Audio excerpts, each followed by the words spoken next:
5 மிகப்பெரிய கட்சிகள் அதிமுக கூட்டணிக்கு வருவதற்கு இருக்கின்றன. எல்லா மீடியாக்களிலும் ஒரு புதுவிதமான வேஷத்தை போட்டு, புதுவிதமான பெயரை போட்டு, மறைமுகமான பெயர்களை, போலியான பெயர்களை போட்டு அதிமுகவுக்கு எதிரான பிரச்சாரங்களை முடுக்கிவிட்டு இருக்கிறார். அந்த ஒட்டுமொத்த விவாதத்தில் இருந்தவர்களும், பத்திரிகையாளர்களும், அரசியல் விமர்சகர்களும் ஆச்சரியத்தின் உச்சத்திற்கு சென்றார்கள். நிஜமாகவா பெரிய கூட்டணியா என்று கேட்டார்களா? நேற்று ஒரு தொலைக்காட்சியில் நீங்க பேசின பேச்சு ஒரு பேசும் பொருளா, விவாத பொருளா மாறி இருக்கு அனைத்து தளங்களிலும். ஏன்னா மற்றவங்க பேசினா அது இல்லை கடந்து போயிடலாம். நீங்கள் அப்படி இல்லை. 2011 தேமுதிக உள்ளிட்ட பல கட்சிகள் உள்ள வருது. பின்புலத்தில் இருந்து கூட்டணி யுகத்தை அமைத்து பல்வேறு வெற்றியை கண்டவர் ரவி குழந்தைவேல். அது எங்களை போன்ற ஊடகங்கள் நல்லா தெரியும். 5 மிகப்பெரிய கட்சிகள் அதிமுக கூட்டணிக்கு வருவதற்கு இருக்கின்றன.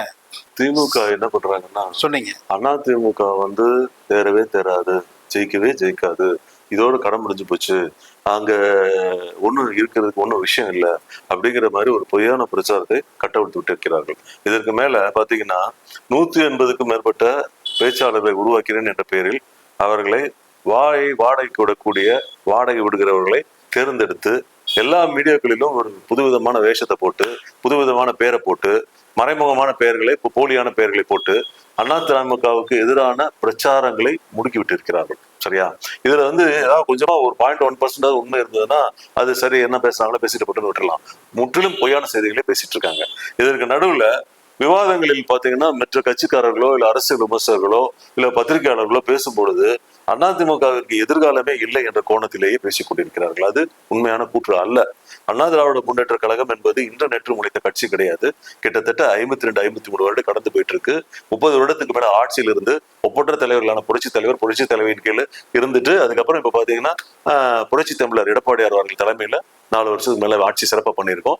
இப்போ சில காரணங்களால சில தவிர்க்க முடியாத தோல்விகளை சந்தித்திருக்கிறோம். அதை கடந்து நிச்சயமாக 2027 வெற்றி பெறுவோம் என்பதையும், அதே போல இவர்கள் நினைப்பதை போல எந்த கட்சியும் நம்மளோட கூட்டணி பேச வரவில்லை, நமக்கு எந்த எதிர்காலம் இல்லை என்று கூறிக்கொண்டிருக்கிறவர்களுக்கு ஒரு அழுத்தமான பதிலை, உண்மையை நான் ஒரு வரியில் கோடிட்டு காட்டினேன். என்னவென்றால் 5 பெரிய கட்சிகள் அகில இந்திய அண்ணா திராவிட முன்னேற்ற கழகத்தோடு கூட்டணி பேச்சுவார்த்தை நடத்தி கொண்டிருக்கிறார்கள். அந்த கூட்டணி ஒரு முடிவுக்கு வரும். அது குறித்த அறிவிப்பை புரட்சி தமிழர் எடப்பாடியார் அவர்கள் அறிவிப்பார் என்பதை கூறியவுடன் அந்த ஒட்டுமொத்த விவாதத்தில் இருந்தவர்களும், பத்திரிகையாளர்களும், அரசியல் விமர்சகர்களும் ஆச்சரியத்தின் உச்சத்திற்கு சென்றார்கள்.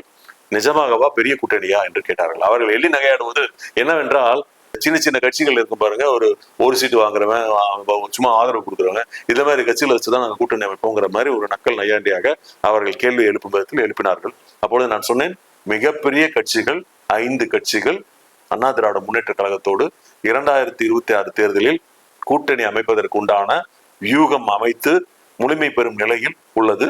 முழுமை பெறும் பொழுது புரட்சி தமிழர் அவர்கள் அது குறித்த அறிவிப்பை வெளியிடுவார் என்பதை தெளிவாக நான் கூறியிருந்தேன். அது முற்றிலும் உண்மை என்பது விரைவில் நிரூபணமாகும். புரட்சி தலைவரின் தொண்டர்களும் புரட்சி தலைவியின் தொண்டர்களும் ஆவலுடன் எதிர்பார்த்த வெற்றி செய்தியின் முதல் குறிப்பீடாகத்தான் நான் இதை குறிப்பிட்டேன். இது நிச்சயமாக நிதர்சனமாக உங்களுக்கு விரைவில் தெரிய போகிறது. தெரியும் பொழுது இந்த எதிர்கட்சிகள் என்ன செய்ய போகிறார்கள், நம்மை பார்த்து எப்படி புறமிதுகிட்டு ஓட போகிறார்கள் என்பதை பொறுத்திருந்து பார்த்து ரசியுங்கள் என்பதுதான் என்னுடைய கோரிக்கை. ஜெயலலிதா அவர்களுடைய சாதனைகள், கடந்து வந்த பாதை சுருக்கமாக. ஜெயலலிதா அம்மா ஒரு இரும்பு பெண்மணியாக இருந்தவர்.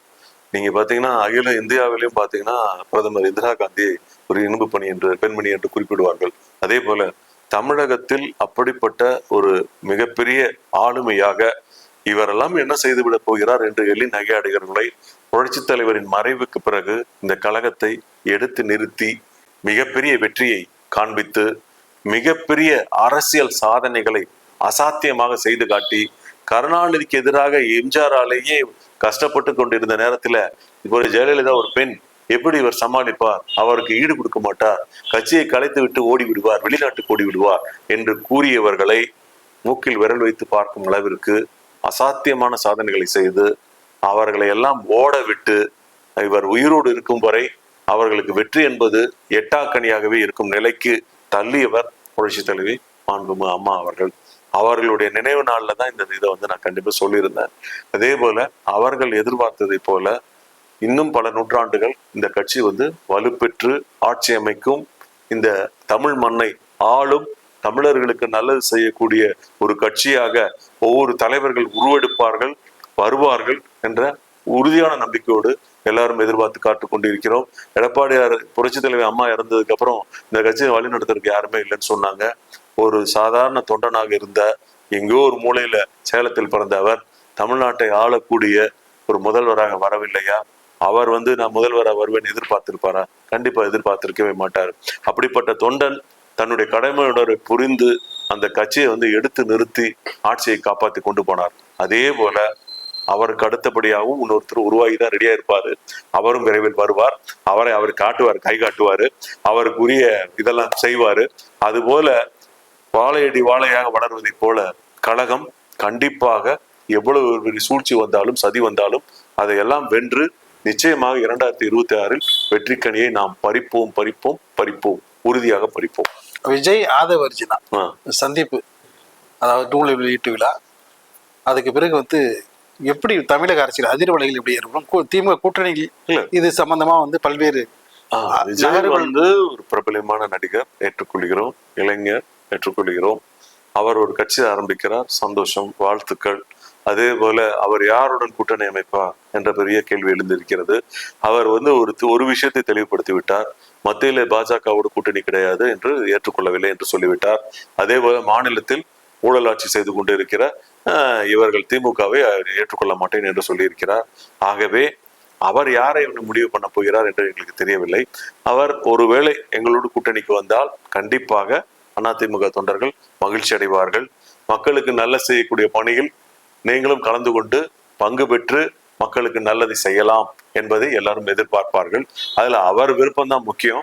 அவர் விரும்பி எங்களுடைய கொள்கைகளுக்கும் கருத்துக்களுக்கும் உட்பட்டு எங்கள் தலைமையை ஏற்று வருவதாக இருந்தால் 100% அதிமுக தொண்டர்கள் வரவேற்பார்கள். அதுல மாறுபட்ட கருத்து இல்லை.